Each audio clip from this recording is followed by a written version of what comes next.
¿Qué sucede en el país? Tendencias del acontecer nacional en análisis situacional. Tras el fracaso de la estrategia norteamericana de provocar la salida rápida y fulminante del presidente Nicolás Maduro, la Casa Blanca profundiza sus acciones para bloquear la economía venezolana, someter a terribles carencias de alimentos y medicinas a la población y neurotizar a la sociedad.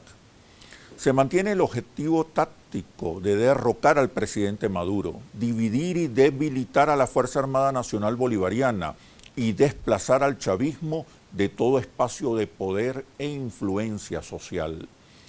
Pero el objetivo estratégico es reconfigurar la identidad nacional popular, vulnerar el Estado-Nación y reinstalar a Venezuela en el tablero geopolítico norteamericano.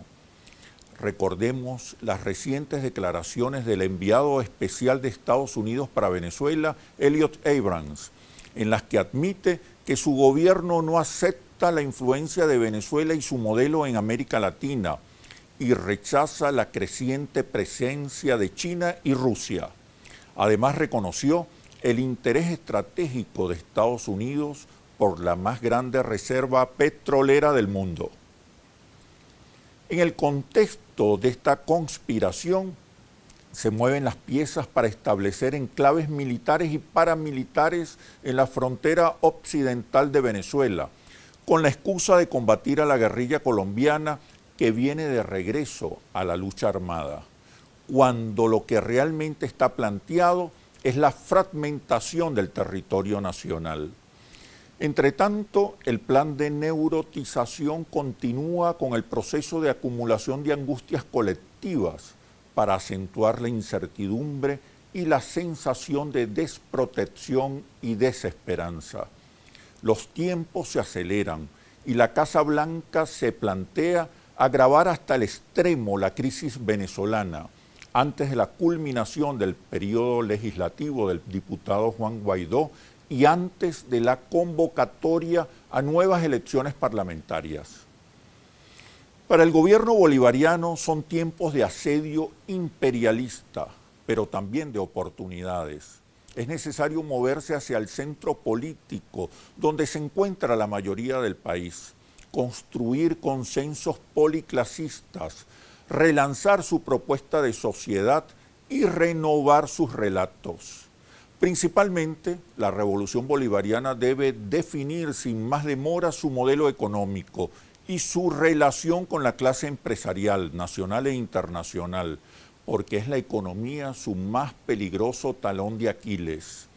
Queramos o no, somos una economía de mercado y debemos aprender a gobernar con el mercado, pero estableciendo reglas claras que generen confianza y seguridad, sustentabilidad y progreso.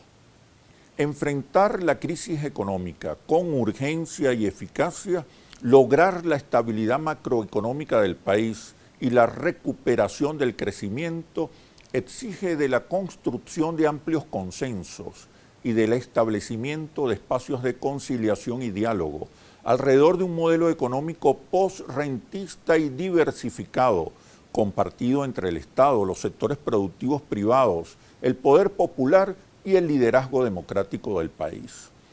No es suficiente la épica antiimperialista, es urgente impulsar la gestión de gobierno, elevar la eficiencia y brindarle respuestas y soluciones a los venezolanos.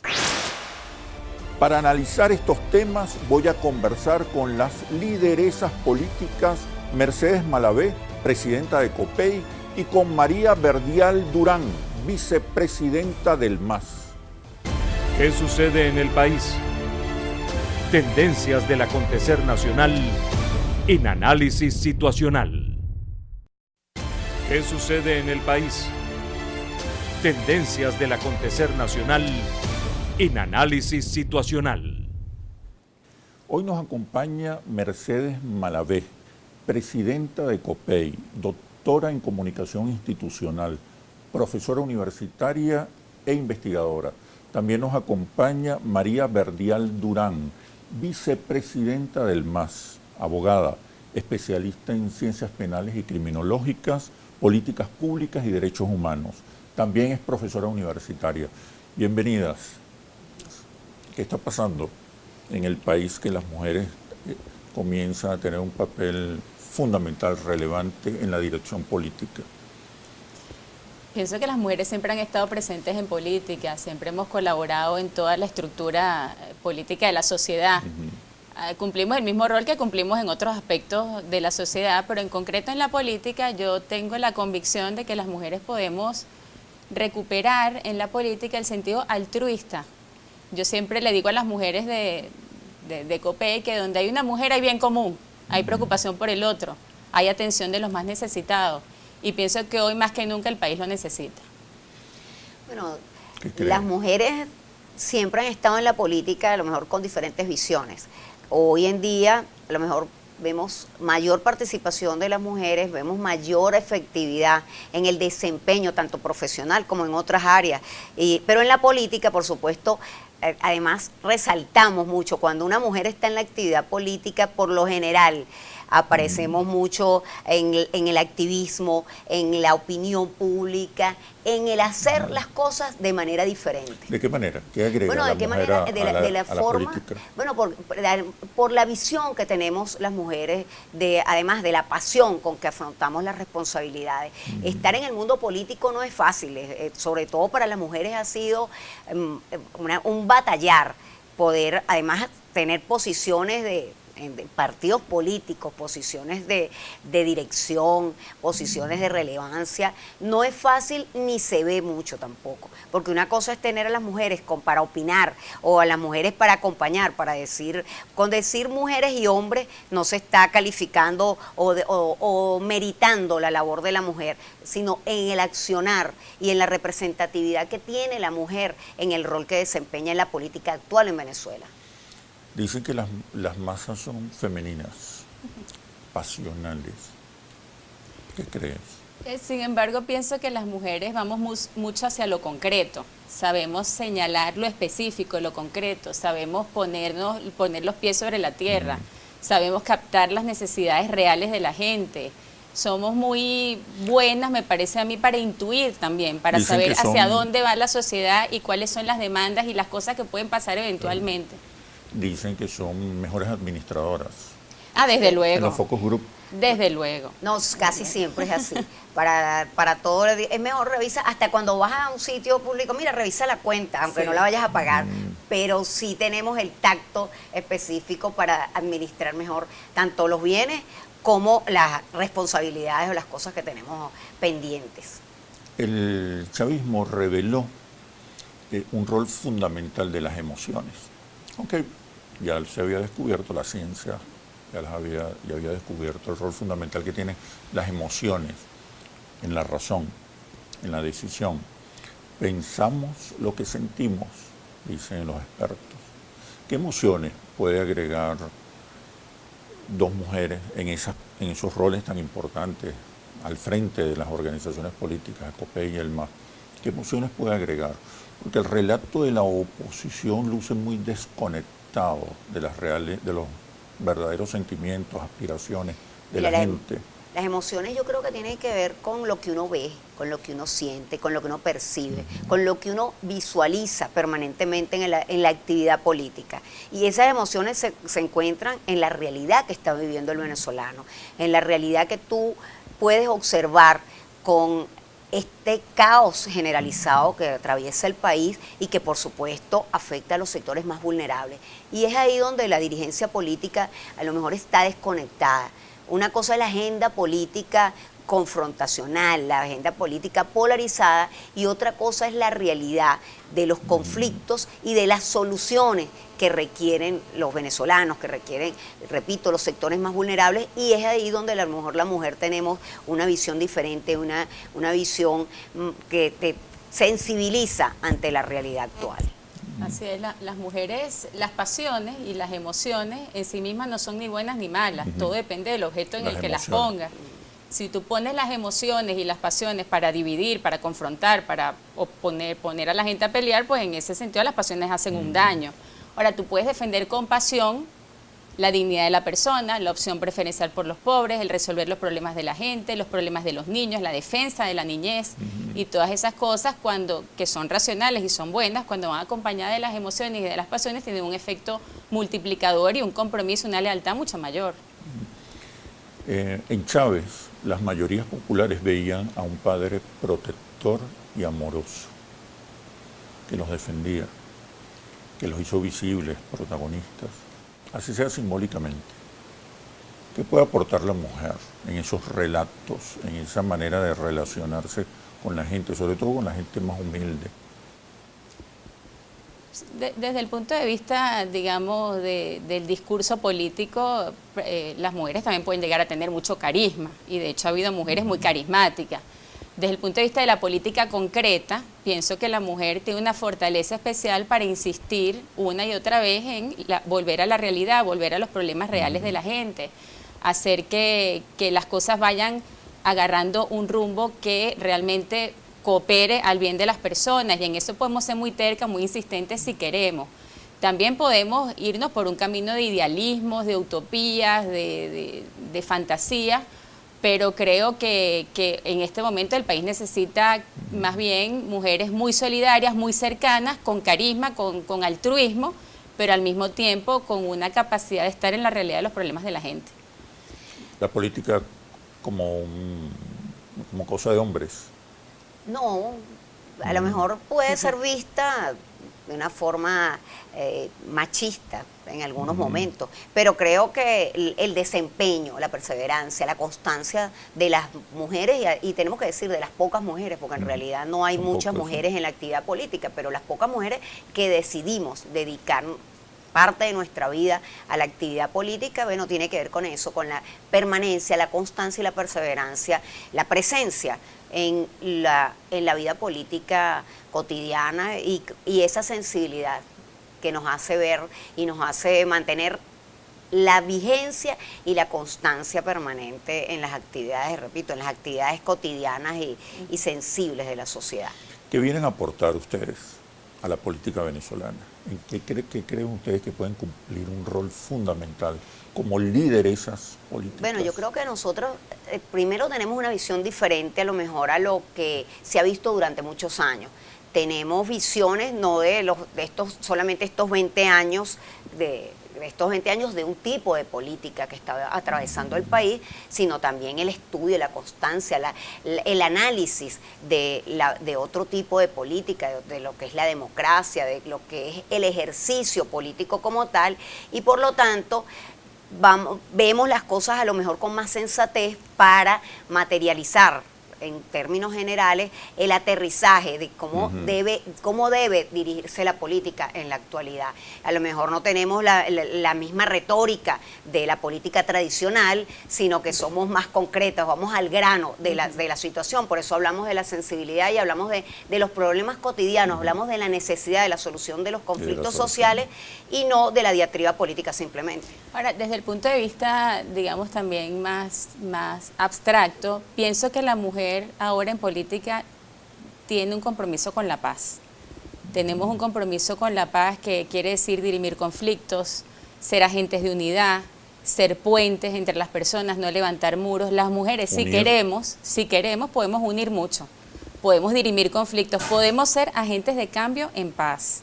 Y yo creo que ese es nuestro principal aporte, y la vocación política que han tenido mujeres en todas las generaciones, porque es una vocación igual a la que pueden sentir los hombres en un determinado momento. La vocación política, creo que tenemos el compromiso de orientarla hacia la paz del país. Yo observo que la oposición, por lo menos estos 20 años, donde el papel de los símbolos y de los relatos ha sido fundamental para construir una visión, unos valores en el campo de la política, yo he notado que la oposición sigue despreciando la comunicación, el papel de la comunicación. La lucha política es una lucha simbólica, es una lucha por convencer, por persuadir, por convocar. Y las gramáticas, los relatos, los símbolos son claves en la comunicación política.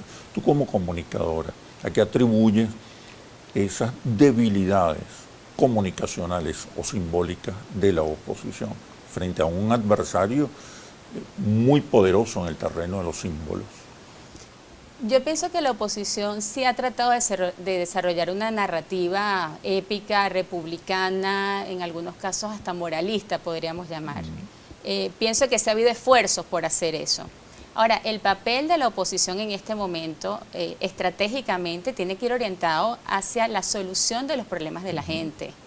Porque simbólicamente competir con un adversario como ha sido el chavismo en el desarrollo de su revolución y de su épica, es enfrentarse a una cosa muy poderosa, que yo creo que merece hasta el respeto de todas las fuerzas que adversan o que saben que Venezuela está preparada en este momento para un cambio. Nosotros tenemos que ir hacia una concepción de la política donde lo que prevalezca sea la solución de los problemas concretos de la gente, el fortalecimiento de los liderazgos locales, sectoriales, regionales, ir creciendo de abajo hacia arriba, ser más solidarios con los padecimientos de la gente, conocer más las dinámicas sociales que operan, no tratar de construir una cosa desde arriba, sino más bien ir desde abajo con la gente, tratando de entender este proceso y hacia dónde podemos orientarlo. Vamos a ir a comerciales y quiero que el tema del próximo segmento se lo dediquemos al diálogo y a la paz. ¿Okay? Ya venimos. ¿Qué sucede en el país? Tendencias del acontecer nacional en análisis situacional. ¿Qué sucede en el país? Tendencias del acontecer nacional en análisis situacional. María, quiero que comencemos este segmento hablando del diálogo, analizando el tema del diálogo. El diálogo hoy en Venezuela está muy amenazado, es muy vulnerable. Hay fuerzas externas obstaculizando el diálogo, hay dificultades, hay temas irreconciliables en apariencia. ¿Qué crees tú? ¿En qué estado está el diálogo y cómo podemos ayudar a promover nosotros el diálogo? Creemos, lo primero, que hay que nacionalizar el diálogo. Nacionalizar el diálogo, ¿qué significa? Bueno, que seamos los venezolanos quienes tengamos las riendas del destino de la solución de los conflictos. La negociación no puede estar en manos de otros, debe estar en manos de los venezolanos. Nacionalizar el diálogo y ampliar la interlocución. Ampliar la interlocución no solamente con los partidos políticos, incluir a los partidos políticos, no. Aquí hay que incluir a otros sectores, los sectores sociales, los sectores económicos. Aquí hay un ejemplo del 2002, cuando César Gaviria estaba al frente de una gran mesa de diálogo que se estableció en Venezuela, donde había varios sectores sentados. Eso también permite que no se pare uno, porque están dos sectores polarizados con posiciones irreconciliables, que además chantajeando cada quien en su posición. Y eso hace pues una mesa que se dinamita a cada momento, que no tiene nada que ver además en esa agenda.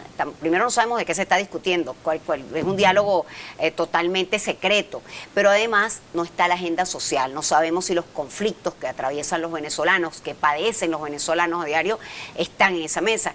La reactivación del aparato productivo, los conflictos de la salud, o sea, todo eso debería estar, los sectores, que además los sectores, repito, sectores económicos, sociales, sectores políticos, que no están sentados, pues deberían estar sentados en una gran mesa de diálogo y de negociación, donde los acuerdos a lo mejor no son completos, a lo mejor no vamos a llegar el todo o nada, se aprueba todo o no está aprobado nada. Eso es una cuestión de verdad que gana cero.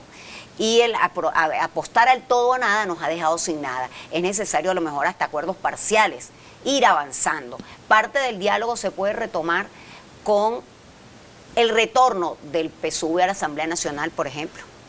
Ese es un gran escenario de diálogo. Además, un escenario donde se pueden resolver conflictos como un nuevo CNE.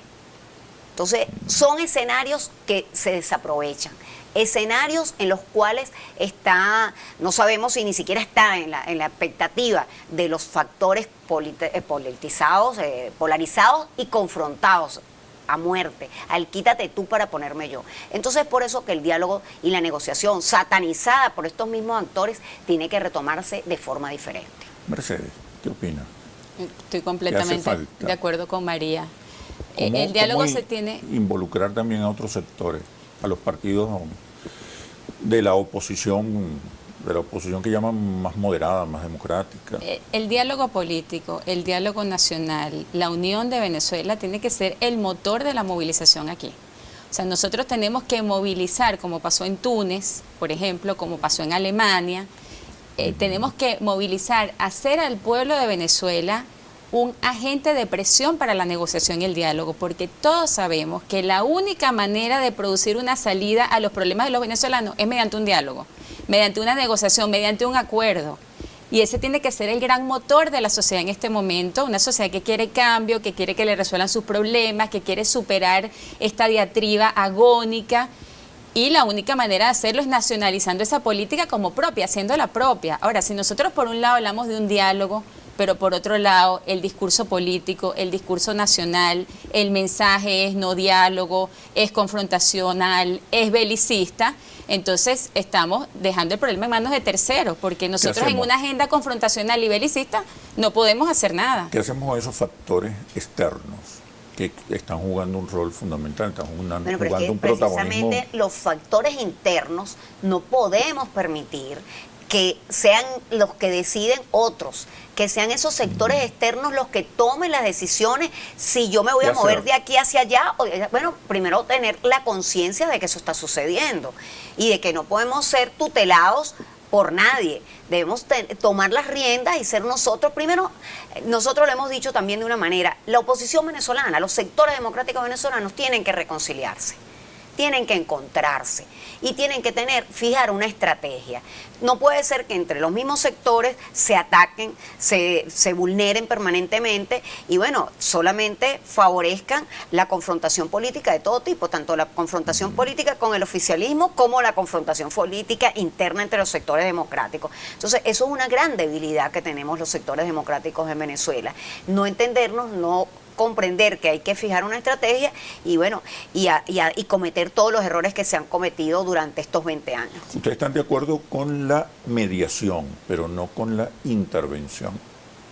Absolutamente. En este caso, ¿cómo evaluar el impacto de las sanciones o de las medidas coercitivas unilaterales en América de Estados Latina, Unidos contra América Latina? En América Latina tenemos experiencia ya de eso. Venezuela no le había tocado pasar por esa situación, pero ha habido experiencias de mediaciones exitosas en América Latina. Y esas experiencias exitosas coinciden en que la mediación tiene que ser respetuosa. La mediación no puede ser una amenaza, no puede ser con unos plazos, no puede ser una receta. Tiene que ser una mediación que promueva el diálogo y el encuentro entre las partes. Sin intervenir en los acuerdos, en las decisiones. En el momento en concreto, en la historia de América Latina, Estados Unidos ha tomado una posición intervencionista y sancionadora, ha exacerbado el conflicto. Lo ha vuelto más violento, ha alejado de la solución en vez de acercar a la solución. Y de hecho, cuando ha venido una mediación respetuosa, como el grupo de Contadora, tradicionalmente Estados Unidos no ha apoyado ese tipo de mediaciones.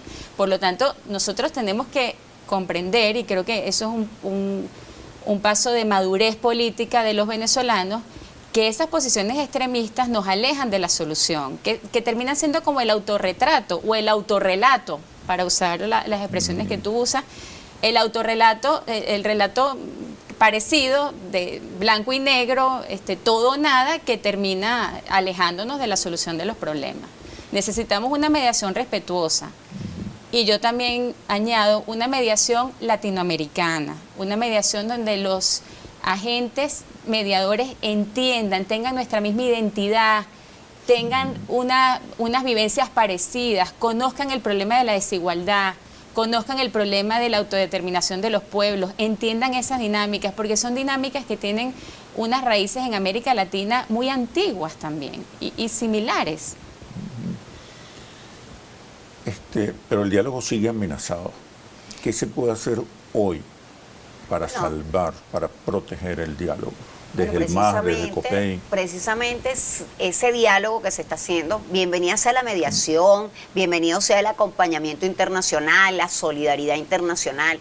Si el diálogo se nacionaliza, por supuesto que va a cambiar la dinámica, va a cambiar la forma de desarrollo. Bueno, lo primero es que los sectores que están polarizados, que mantienen la hegemonía de la política, entre comillas, que además parece que se retroalimentan, que quieren permanecer solamente entre ellos como actores, bueno, tienen que entender que hay otros sectores de la vida política nacional, que hay otros sectores de la sociedad venezolana, de la economía nacional, que deben estar presentes. Y si se nacionaliza, si se trae el diálogo a la casa, repito, con el acompañamiento que sea necesario, pero respetuoso, como señala Mercedes, que una cosa es el acompañamiento y otra cosa es el tutelaje, y además tomar la decisión de cómo van a desarrollarse las cosas.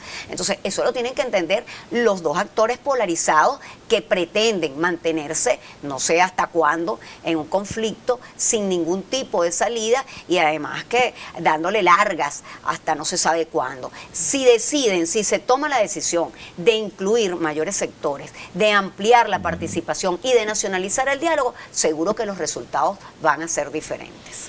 Muchas veces el saboteo que ha recibido el diálogo tiene como intención desplazar al chavismo. O, en otros términos, no construir consensos, no facilitar la cohabitación, la convivencia, la alternancia, sino destruir al otro.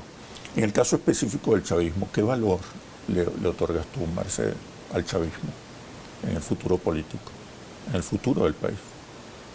Pienso que el chavismo es un movimiento ideológico venezolano, autóctono, nuestro, que debe comprender algunos valores democráticos, por ejemplo, el valor de la alternabilidad, la aceptación del otro, el pluralismo, etcétera. Eso le toca a otros partidos políticos también. El chavismo no es el único movimiento ideológico político que ha tenido que entrar en dinámicas democráticas en determinados momentos. Y eso le ha dado perdurabilidad. Se ha desviado al autoritarismo. Sí, o a veces se han desviado o vienen haciendo reclamos muy exigentes, muy fuertes, que ellos mismos han creado una dinámica polarizante. Y la dinámica polarizante los va fortaleciendo a ellos al mismo tiempo. Se genera un círculo vicioso entre las demandas ideológicas del grupo y la oposición que se va creando, que termina fortaleciéndolo también. Aquí ha habido, para mí, una subestimación del contrario. El chavismo ha subestimado al extremo opositor y el extremo opositor ha subestimado al chavismo. Y en esa subestimación ambos se dan cuenta que avanza la diatriba y no pueden acabar el uno con el otro. El resultado, un montón de gente sufriendo, un montón de gente sin poder resolver los problemas, la frontera otra vez amenazada, lo cual supone personas que no pueden obtener medicina, gente que no puede ir a su fuente de trabajo, personas que no pueden tener comida. Entonces hay que volver en este momento al sentido para mí, más pragmático de la política, que no quiere decir de pragmatismo, sino pragmático de que hay que resolver los problemas. Y en ese sentido, dando esos pasos, se vuelven más democráticos también los partidos. 2 de cada 3 venezolanos estaría de acuerdo con que se realizaran elecciones parlamentarias anticipadas. Un porcentaje importante. Revela la voluntad democrática y electoral del pueblo venezolano y la demanda de respuestas y soluciones. Quiero que hablemos de eso en el próximo segmento. Ya venimos. ¿Qué sucede en el país? Tendencias del acontecer nacional en análisis situacional. ¿Qué sucede en el país? Tendencias del acontecer nacional en análisis situacional. María, 3 de cada 4 venezolanos está de acuerdo con que se realicen elecciones parlamentarias en los próximos meses. ¿Qué va a hacer el MAS? ¿Qué va a hacer la oposición? Mire, hay sectores democráticos que estamos dispuestos y que creemos que es un error haber abandonado la vía electoral. Y seguimos en esa línea, la necesidad de recobrar el voto como instrumento de lucha. Una cosa es eso, que tenemos sectores democráticos y estamos totalmente convencidos de la necesidad, además creemos en la alternabilidad, en el ejercicio del sufragio, y otra cosa es que el gobierno, que el régimen de Maduro pretenda hacer como sea un proceso electoral. El como sea significa, bueno, vamos a troche y moche como sea, a un proceso electoral. No todos los sectores democráticos, creo, y la mayoría de los sectores democráticos no es que vamos a ir a unas citas ciegas en un proceso electoral. Nosotros creemos en la alternabilidad, creemos en la democracia. Las elecciones parlamentarias no es un invento tampoco. Las elecciones parlamentarias corresponden constitucionalmente. A la Asamblea Nacional le queda un año, o sea, lo que quedan de estos meses del año, y el próximo año debe realizarse las elecciones parlamentarias. La ley establece un lapso de 6 meses previo para la convocatoria, lo que significa la campaña. Previo a eso hay situaciones que están en una matriz de opinión general del común de los ciudadanos, que es el tema de renovación de autoridades del CNE. Hay autoridades vencidas, hay una cosa que es fundamental para el proceso de elecciones parlamentarias, que tiene que ver con recobrar lo que establece la Constitución y lo quitó la ley electoral, que tiene que ver con la proporcionalidad. La representación proporcional. Y la representación proporcional es clave para el futuro de Venezuela y la democracia. Y tiene que ver con que no se repita la polarización extrema de uno o de otro sector. Que el que gana, además, que gana no porque gana abrumadoramente, el que gana por uno más, gana todo. Entonces, ese tema de la proporcionalidad es fundamental, así como el tema de la renovación de autoridades. ¿Qué otras podría la oposición reclamar para participar en las elecciones parlamentarias? El cambio de los rectores del CNE, que se ha pedido reiteradas veces, el cumplimiento del reglamento electoral. No puede ser que el 20 de mayo del año pasado Maduro haya ofrecido un bono que pocos días después de la elección el Tribunal Supremo haya dicho que eso era ilegal. Ese tipo de cosas que violan el reglamento electoral es lo que se tiene que pedir, pero más allá de eso, Oscar, tenemos que ir a las elecciones en un clima de confianza y participación. Porque hay dos cosas que no nos convienen, que no le convienen al país. No nos conviene un escenario que nos lleve a elegir otra especie de constituyente, donde no esté representado los sectores y el pluralismo democrático del país, así como tampoco nos conviene ganar las 2/3 partes de la Asamblea y tomar una vía de confrontación, de radicalismo insurreccional. Esas dos cosas las tenemos que evitar. Para eso hace falta un clima de participación, que la gente quiera votar, pero luego hace falta madurez política de los actores, de los diputados de esa nueva asamblea, para ir acercándonos al centro, para tener una relación, una dinámica distinta. En ese sentido, una elección parlamentaria sería grandiosa para el país, si logramos afrontarla con esta mentalidad. ¿Qué se puede hacer? ¿Cuál sería el rol de la próxima Asamblea Nacional?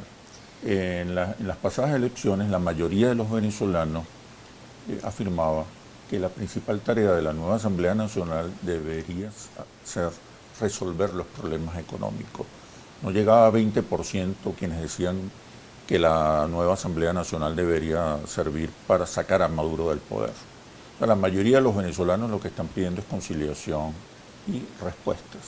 ¿Cuál crees tú que debe ser la agenda de esa próxima Asamblea Nacional? Precisamente, tratar de no tener una Asamblea Nacional polarizada es parte de buscarle la solución a los problemas de los venezolanos, de tratar de recobrar la gobernabilidad, de tratar de tener a la mano un ente que recobre la institucionalidad.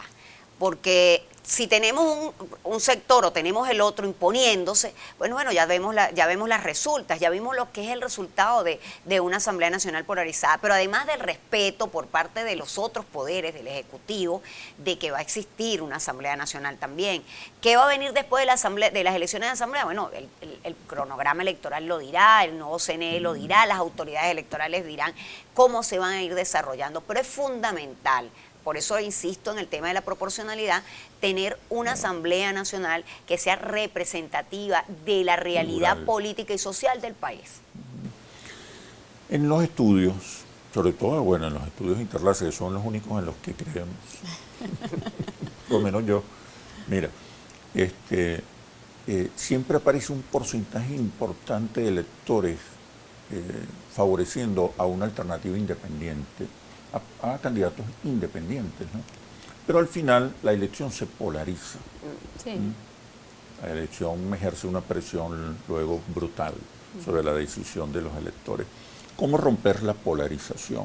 ¿Bajo qué relato? ¿Cómo reconquistar a esos electores que se sienten de entrada atraídos por una alternativa distinta a los dos bandos polarizados?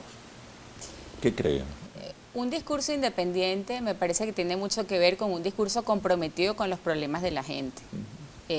Con un discurso donde ir a la elección no sea una especie de amenaza, de chantaje, de eso, de pretensión de exterminar al otro, sino que sea vamos a ponernos de acuerdo para superar los problemas, y para eso los dos nos necesitamos, bueno, cada uno que diga cuál va a ser su prioridad, y debería ser resolverle los problemas a las personas, tratar de producir bienestar para el país. Okay.